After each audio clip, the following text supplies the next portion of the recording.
Nós recebemos algumas perguntas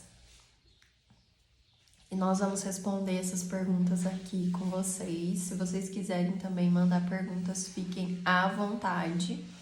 Se você está assistindo ao vivo, você vai deixar nos comentários aqui para mim. Se você está assistindo uma gravação, você também pode... Aliás, se você está assistindo ao vivo, você vai deixar no chat. E se você está vendo uma gravação, você pode deixar no comentário que nós lemos todos eles. Eu faço questão de ler, minha equipe também, e o nosso intuito aqui é ajudar você, tá bom? Bem, nós recebemos algumas perguntas e filtramos aqui as perguntas para poder... Porque tem muitas perguntas parecidas, então nós vamos responder aqui a maioria das perguntas, né? Nós vamos fazer o diário da quarentena aí mais vezes, então nós vamos responder ao longo desses dias todas as perguntas e todas as dúvidas que vocês forem mandando para nós. A primeira delas é o seguinte: Carla, você começou com flores ou com decoração? Posso trabalhar somente com flores? Bem, eu comecei com flores e através das flores nós fomos para a decoração. Contando rapidamente para vocês, há mais ou menos 5 anos e meio, no meu casamento, eu não encontrei um fornecedor que fizesse, né, a decoração de acordo com o que era a minha assinatura floral. A minha assinatura floral aqui, né, onde eu moro, na região que eu moro, foi uma das primeiras, né, com esse estilo diferenciado, os arranjos assimétricos, sem necessariamente aquela regra, né, de arranjo bolinha, de rosa com gipso, né? Então eu veio assim completamente fora da caixa. E eu não achei na época uma decoração, uma cenografia, né, que tivesse dentro dessa proposta. Então eu mesmo fiz a cenografia. E o casamento ficou muito legal, ficou muito bonito. E depois das fotos publicadas desse casamento, muitas pessoas começaram a entrar em contato, dizendo que gostaria de algo parecido, que não tinha achado ainda na região e tudo mais. E aí foi onde eu comecei a trabalhar também com decoração, estudei, fiz curso, e aí foi onde eu entrei também nesse mercado, né? Então, assim, uma dica valiosa que eu dou para você é: encontre o seu estilo, encontre a sua assinatura. Eu, por exemplo, eu trabalho mais com estilos de decoração rústica, de decoração campestre, mas lógico que nada impede de você fazer uma decoração clássica, né? Mas sempre tendo a sua assinatura, né? Isso é importante, a sua personalidade. Mas e se o cliente não gosta disso? Então ele não tem por que te contratar e você também não é o seu cliente, né? Você tem que ter a sua personalidade na sua decoração, porque isso vai te dar segurança para você trabalhar. Você vai trabalhar com paz, você vai trabalhar com segurança, porque você sabe que você está fazendo aquilo que você sabe fazer, que você gosta de fazer. O grande acontecimento do casamento, você vai estar livre, né? Para você criar, para você mudar alguma coisa se for preciso. Agora, quando a gente é muito preso, né, para imitar o trabalho de alguém ou para fazer algo que a gente simplesmente não é a nossa assinatura, a gente fica muito preso e muito inseguro, então não recomendo. E aí a continuação dessa pergunta é: eu posso trabalhar só com flores? Sim, com certeza você pode trabalhar só com flores. Existem muitas decoradores que realmente só fazem a cenografia e aí contratam um florista que faz todo o projeto floral, e aí em parceria, né, com um decorador, vocês fazem um tipo de contrato, né?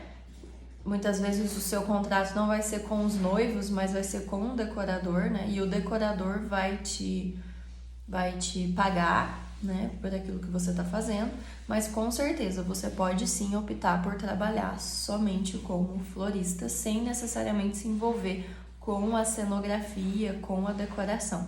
Isso vai muito da sua disponibilidade de tempo, do que você quer, de como é na sua região.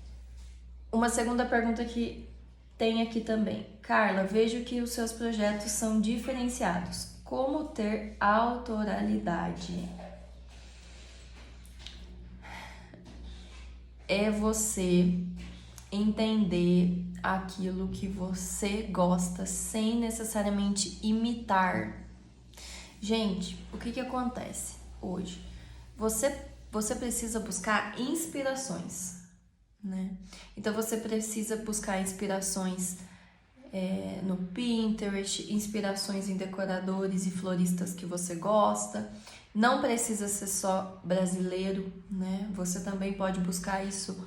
Tem muito na gringa, né?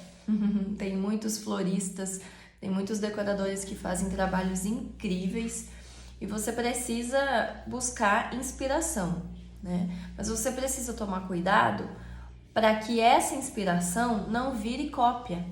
Ou seja, muitas vezes as pessoas são tão inseguras que elas ficam presas em fazer algo igual, né? Em pegar uma foto e falar, nossa, eu quero fazer alguma coisa igualzinha a essa. E aí você tá preso, a sua criatividade tá presa e você fica até inseguro para desenvolver aquele tipo de trabalho, para desenvolver aquele tipo de negócio. E aí você acaba copiando, né?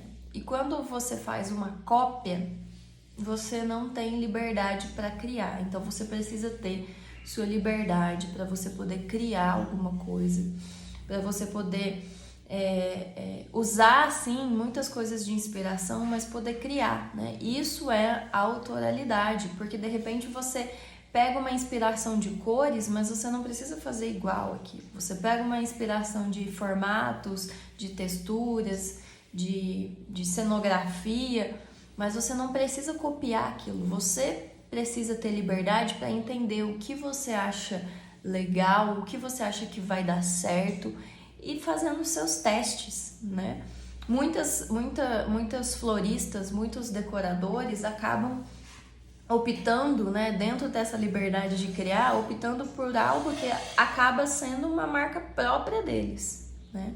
Então tem muitos floristas que sua marca própria é usar muitas folhagens, muitas texturas, né? Eu acredito que a minha marca hoje, a minha marca própria, a minha assinatura própria dentro do meu trabalho com flores são o uso das cores, né? A combinação das cores, né? E o uso de espécies diferenciadas, né? Sementes, flores extremamente fora da caixa mesmo, diferenciadas. Então é algo que eu segui, né? E eu não fiquei presa em copiar ninguém, não fiquei presa em imitar o trabalho de ninguém. Eu fiz aquilo que eu acredito que ia dar certo e que realmente deu certo. Então, para você ter autoralidade, você precisa ter inspiração, mas nunca cópia. Porque cópia vai te dar insegurança e não vai aflorar em você a sua sensibilidade, a sua criatividade. E aí vem a terceira pergunta que fala assim, eu tenho medo de ousar e ficar brega, né? Ou seja, muitas vezes o medo de fazer algo que eu acredito tá me roubando a minha autoralidade, né? Então eu tenho medo de ousar e ficar brega. Tem alguma dica? Com certeza. O que fica brega? Né? O que muitas vezes acaba ficando brega? Igual quando você vai se vestir, né? A mulherada aí talvez possa me entender melhor. Quando a gente vai se vestir, muitas vezes você precisa tomar cuidado em misturar muitas coisas. Então, às vezes eu misturo muitas estampas, misturo muitas texturas, ponho uma cor em cima e uma cor embaixo que não tem nada a ver com aquilo que eu tô usando, né? isso tudo faz alguma coisa ser brega. E na decoração é basicamente a mesma coisa. Então, o que eu dou assim de dica pra você que tem medo de combinar, você que tem medo de ficar brega, você que tem medo disso e daquilo, se você conhecer o que você tá trabalhando, né? Se você conhecer algumas coisas, você vai perder esse medo. Então, uma coisa que eu falo pra você buscar conhecer é o círculo cromático. O que é isso? É um círculo que tem todas as cores, né, uma do lado da outra. E esse círculo ele trabalha na seguinte harmonia.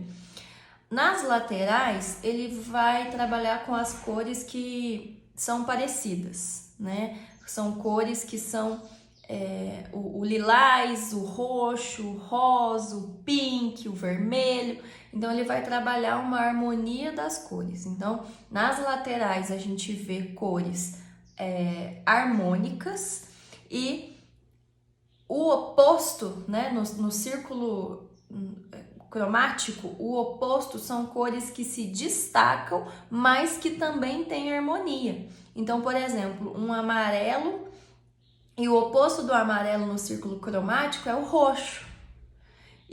E é uma combinação que fica linda, e principalmente em arranjo, né? Talvez falando aqui as pessoas não imaginem, mas o arranjo roxo com amarelo fica incrível, fica incrível.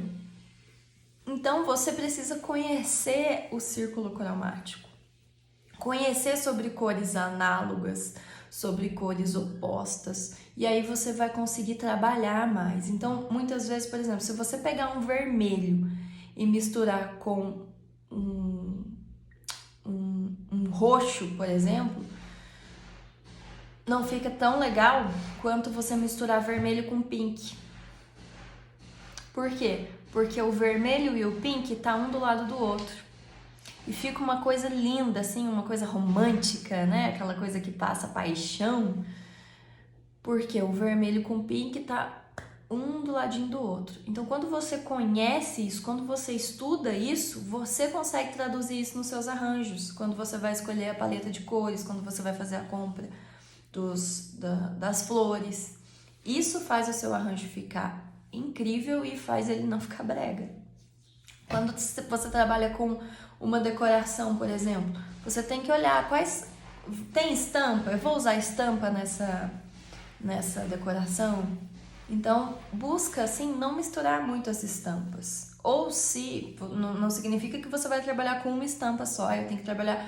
Todas as toalhas de mesa tem que ser igual. Não, mas elas precisam ser harmônicas. Então, se eu vou usar toalhas de florais, então busca usar todas florais ou uma floral e uma neutra, uma floral e uma neutra. O que muitas vezes pode carregar e ficar o brega?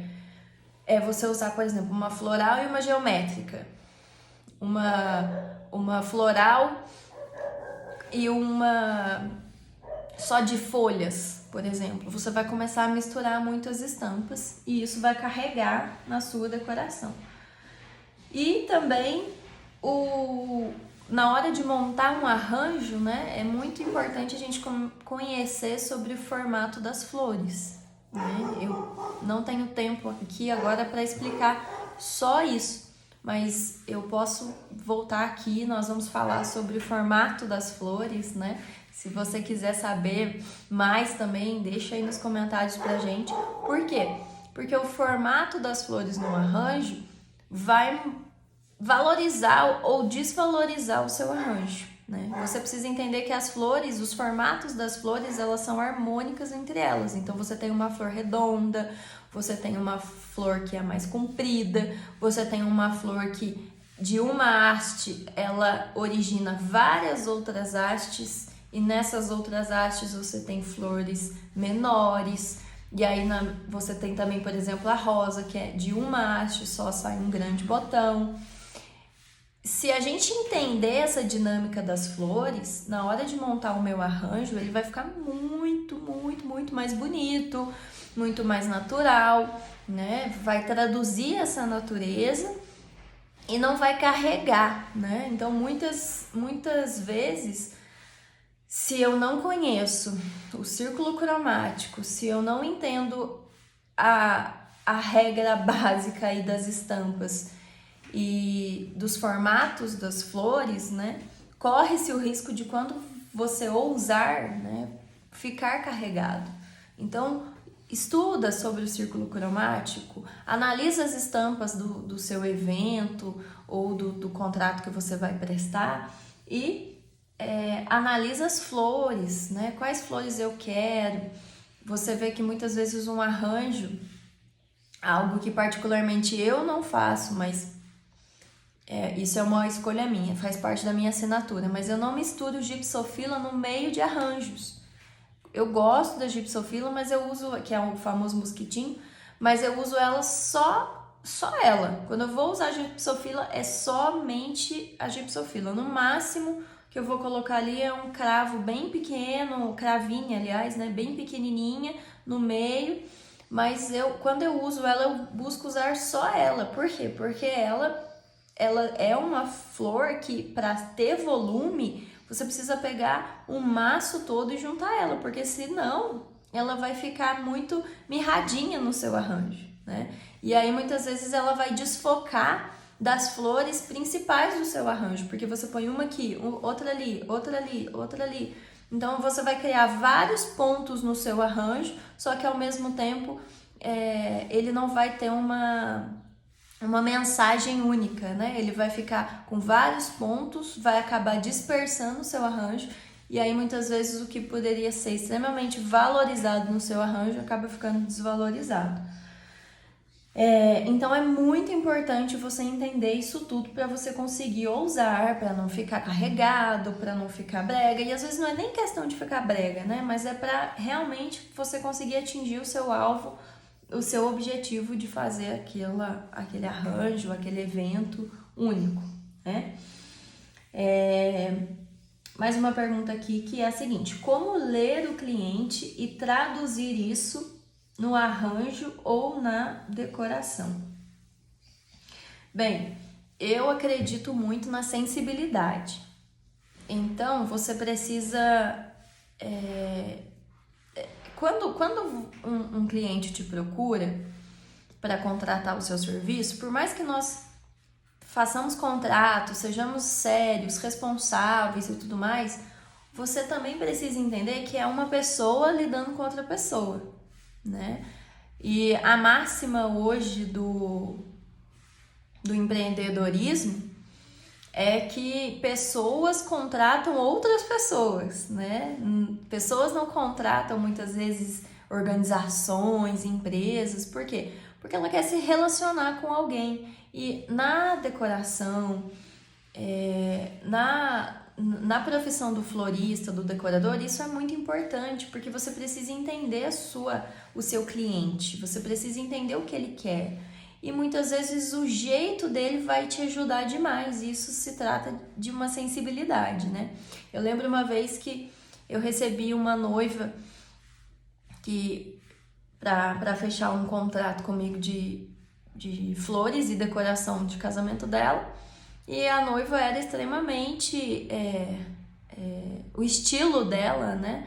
Era uma pessoa muito moderna, gosta, né, muito de música, tem várias tatuagens, se veste assim de uma maneira muito fashion, né?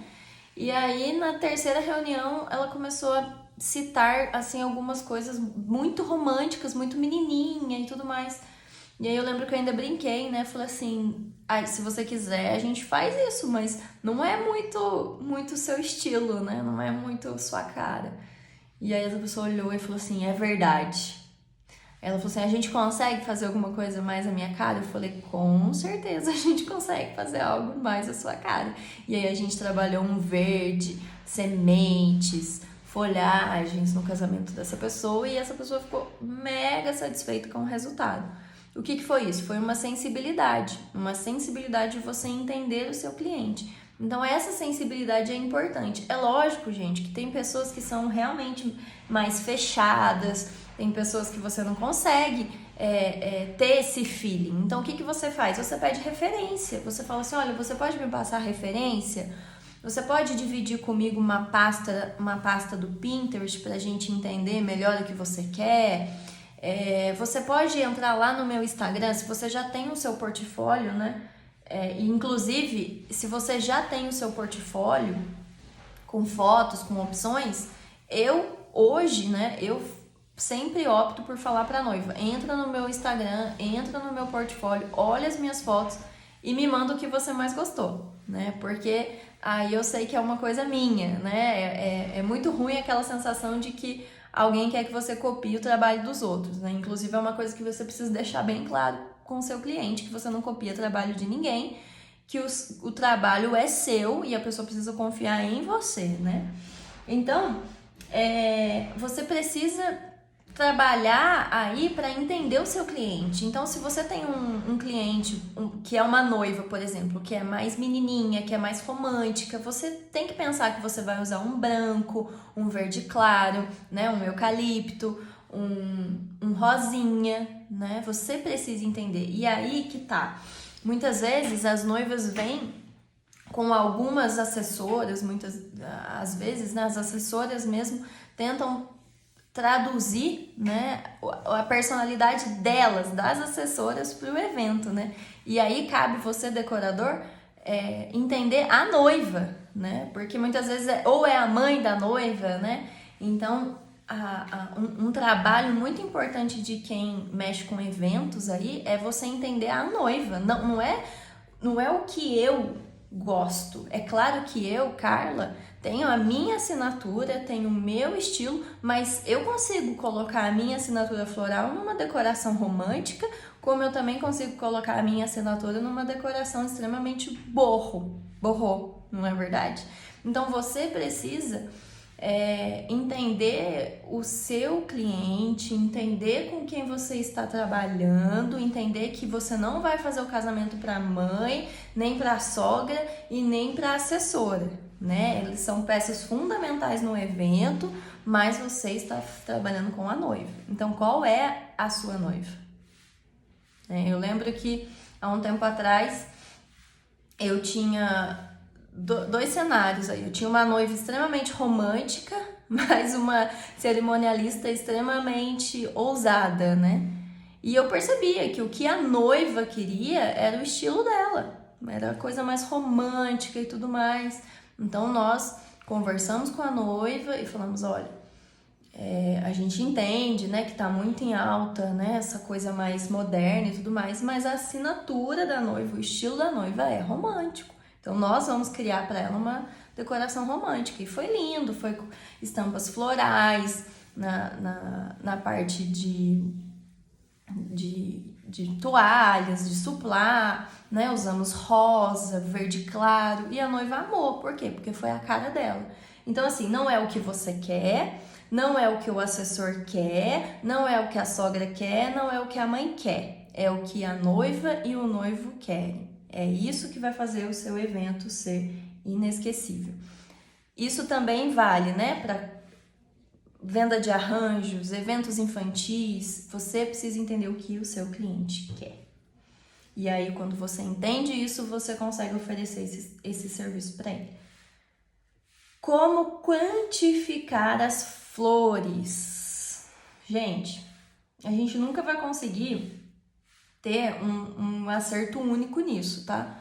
Eu até trabalho com uma sobra, tá? É lógico que não é aquela sobra de desperdício que vai mandar o seu lucro todo pro ralo, não é isso. Mas você precisa trabalhar com um pouco a mais, porque muitas vezes acontece de um maço de flor metade murchar ou algum imprevisto e você acaba perdendo uma flor ou outra. Então é lógico, você nunca vai trabalhar exatamente dentro do que você precisa. Você precisa ter uma margem para os imprevistos. Então, por exemplo, eu vou dar... isso aí também precisava ser uma aula inteira, né? Falando disso. Mas você precisa fazer um mapa do evento que você vai prestar o seu serviço ou como decorador ou como só florista. Você precisa entender o que eu vou trabalhar com isso aqui. Então, você vai fazer um mapa de arranjos. Então, eu vou usar 8 arranjos na mesa do bolo grande, eu vou usar 15 centros de mesa, desses 15 centros de mesa, 7 vão ser mais robustos e o restante vai ser um composê mais minimalista de flores e tudo mais. Você precisa fazer esse mapa. Quando você faz esse mapa, você vai colocar depois as flores que você combinou de usar, ou as flores que você vai usar nessa proposta. Então, eu vou usar a boca de leão, eu vou usar astromélia, eu vou usar orquídea, eu vou usar hortênsia, eu vou usar lisianthus, e você vai colocando. Aí você vai separar os seus arranjos por tamanhos, né? Aqui a gente pode chamar, por exemplo, de PMG. Você vai falar, na mesa do bolo eu vou ter tanto 3G, em tal lugar eu vou ter, na entrada eu vou ter mais 1G, e eu vou usar não sei quanto P. Você vai escrever isso no seu mapa. E aí você vai pensar nas flores, por exemplo, que você vai usar no arranjo G. Poxa, no arranjo G eu vou usar 3 maços de astromélia, eu vou usar 2 maços de boca de leão. É lógico, né? Muitas vezes isso tudo vai ter sobra. E aí você vai reutilizando ele nos centros de mesa, nos composês menores e tudo mais. Mas se você fizer esse mapa, isso já vai te ajudar demais a entender quantas flores você vai precisar para aquele evento. Isso vai evitar 2 coisas, tanto o desperdício de flores, quanto também a escassez das flores, né? Porque muitas vezes você pode pegar muito menos do que você realmente precisa, e aí você precisa cortar, às vezes, alguns arranjos, ou não fazer do estilo que você queria. Então, quando você faz um mapa floral e você determina o tamanho dos seus arranjos e as espécies que você quer usar, fica muito mais fácil pra gente programar isso. Então, vamos dar um exemplo? Por exemplo, eu vou fazer um arranjo G na mesa do bolo. E eu quero fazer esse arranjo com lisianthus, boca de leão, flor de alho, que eu amo, astroméria. Eu quero usar uma semente de Santa Bárbara. Eu quero usar orquídea. E eu quero usar hortênsia. Fechou? Então tá. Eu sei que esse arranjo é G, ou seja, é num vaso maior. Então, lisianthus. Eu sei que o maço de lisianthus, ele é extremamente robusto. Ele é grande. Então, um maço de lisianthus para mim basta. Eu não coloquei folhagem, né, gente? Vou colocar uma folhagem aqui. Vou colocar ruscos. Eu vou colocar 2 maços de folhagem para um arranjo G. No caso, ruscos. Aqui. Boca de leão. Eu vou colocar um maço de boca de leão, que vem mais ou menos 10 hastes. Eu não vou usar as 10. Mas eu sei que um maço eu uso. Flor de alho, um maço também. Porque é uma flor grande, é uma flor de destaque, que eu não preciso usar em exagero. Astromélia, que é uma flor que fica muito bonita quando você usa elas todas juntinhas. Ela cria um volume muito legal no seu arranjo. Então eu vou colocar 2, porque o maço de astromélia não é tão volumoso assim. Quem já trabalhou com astromélia sabe. Semente de Santa Bárbara. A semente, nesse arranjo, ela não vai ser o destaque. Ela vai ser apenas um complemento. Então eu vou colocar uma só. Orquídea, mesma coisa. Não vai ser... o arranjo não vai girar em torno da orquídea, ela também vai ser só o destaque, então eu também vou colocar um maço. E mesma coisa da hortênsia, ainda mais porque a hortênsia é uma mega flor, né? E talvez se eu carregar muito, vai ficar exagerado. Então, eu fiz aqui a minha programação para um arranjo G. Eu coloquei um maço de lisianthus, um de boca de leão, um flor de alho, 2 de astromélia, um de Santa Bárbara, um orquídea, um hortênsia e 2 ruscos. Então aqui eu fiz minha programação de arranjo G. E aí é interessante você entender que eu não vou usar tudo isso nesse arranjo. Vai ter sobra, por exemplo, lisianthus vai sobrar, boca de leão vai sobrar. Talvez o que eu usaria 100% aqui seria a astromélia, flor de alho e a orquídea, né? E os outros, muito provavelmente, vai ter suas sobras. Então, aonde que eu posso reutilizar isso? Né? Isso é uma dica, eu faço isso nos centros de mesa, principalmente quando a gente trabalha com esses composês aqui, ó.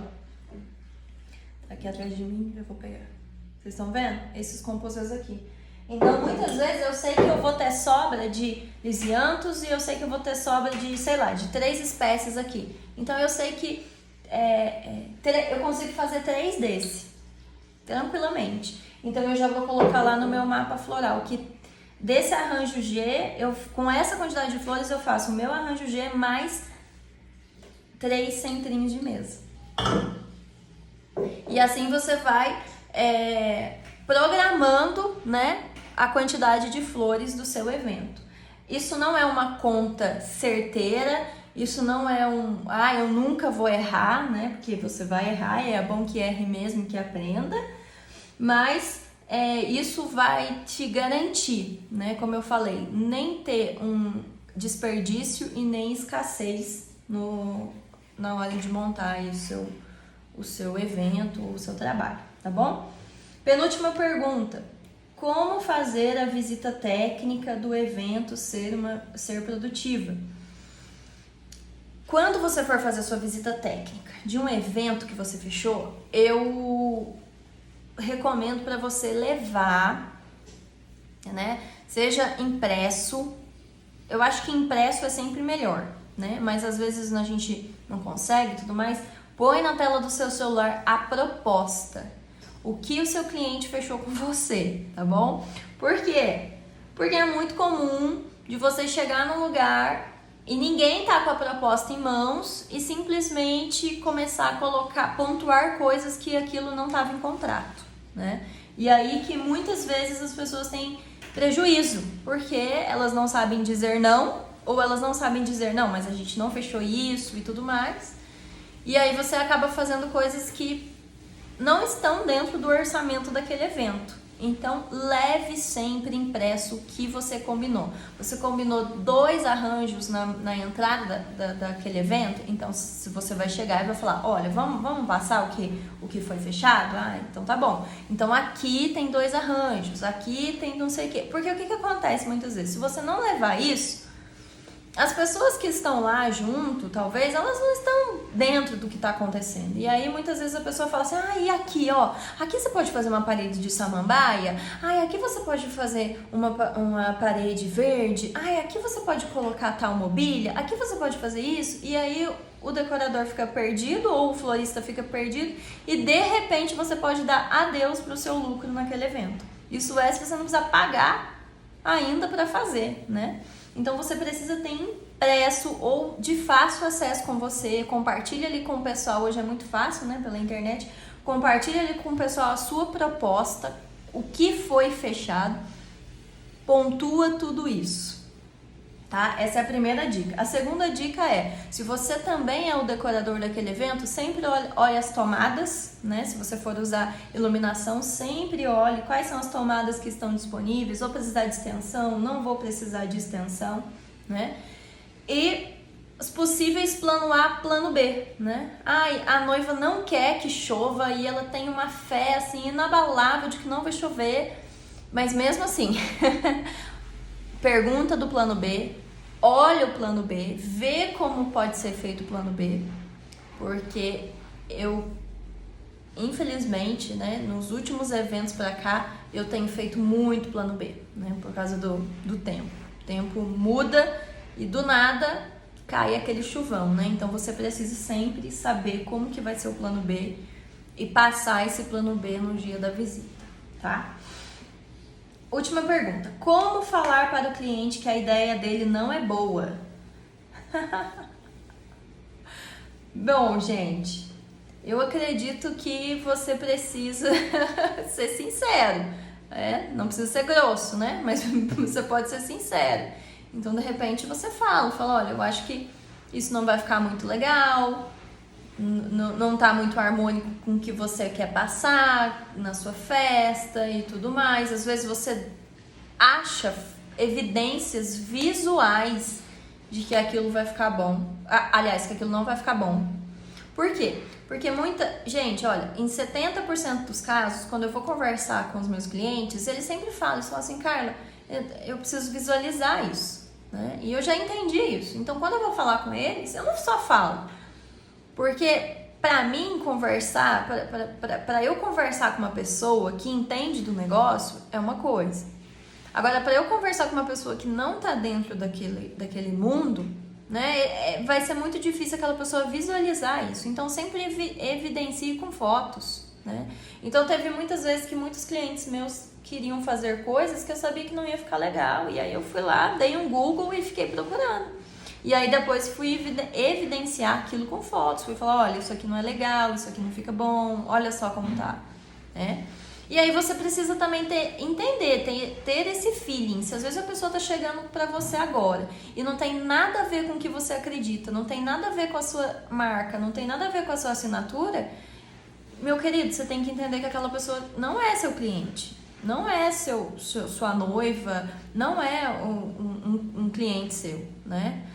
Porque muitas vezes ela precisa te procurar pela sua identidade, né? Você usa uma roupa de tal marca porque você se identifica com aquela marca.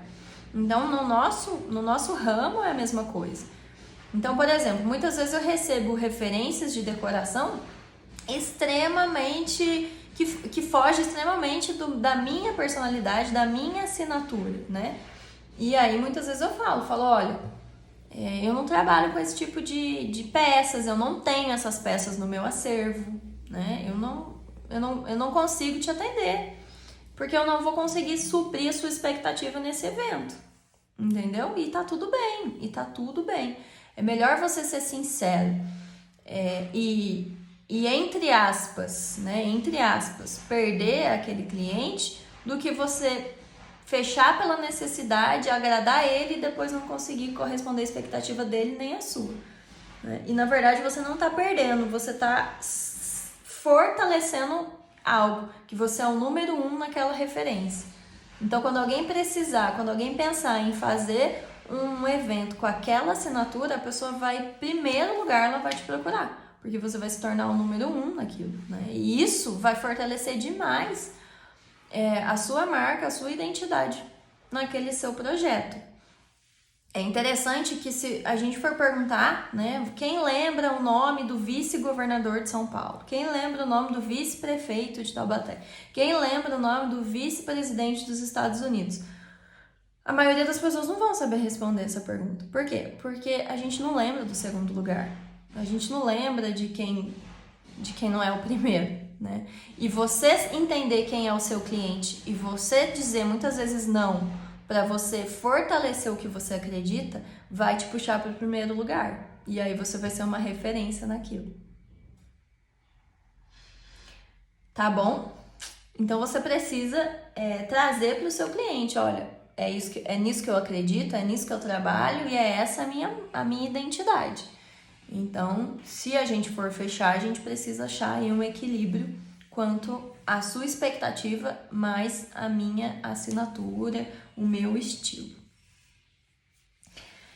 E é isso, gente.